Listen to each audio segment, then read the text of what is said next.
claims to. If the salah is neglected, then the rest of the actions will be faulty.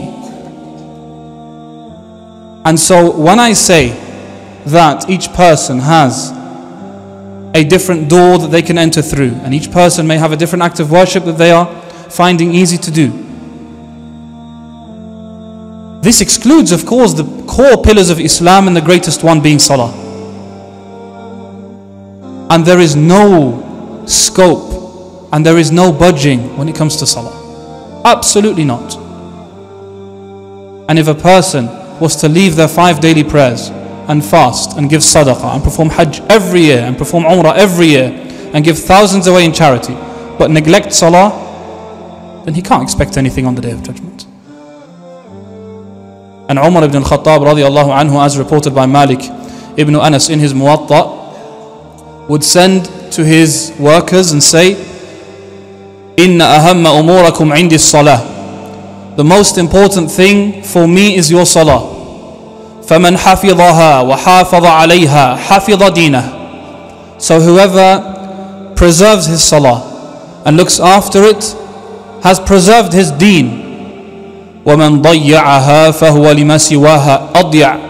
And whoever is neglectful of salah, then he'll be more neglectful of everything else. All the other parts of your deen you'll neglect as well. And the Messenger sallallahu alaihi wasallam told us that the first thing that a person will be asked about on the Day of Judgment is his salah. If it is good, the rest of his actions will be good. If it is deficient and neglected, then the rest of the actions will be treated as such. Then Allah Ta'ala says, this is the remainder of the hadith, Allah Ta'ala says, look at my servant, whether he has any additional nawafil, any additional recommended prayers, so that they can cover up the deficiencies of the obligatory salah.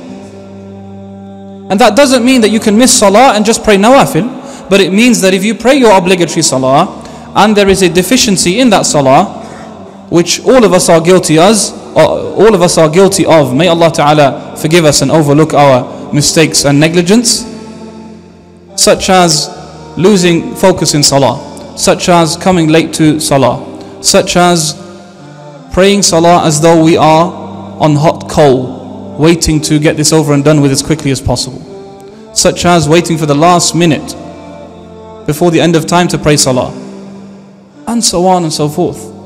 These are all considered deficiencies in salah. Yes, legally speaking, the salah is complete. You don't have to repeat the salah again if you've prayed it, despite these deficiencies. But it won't be complete on the Day of Judgment. And so what covers it and makes up for those deficiencies are these extra recommended prayers. And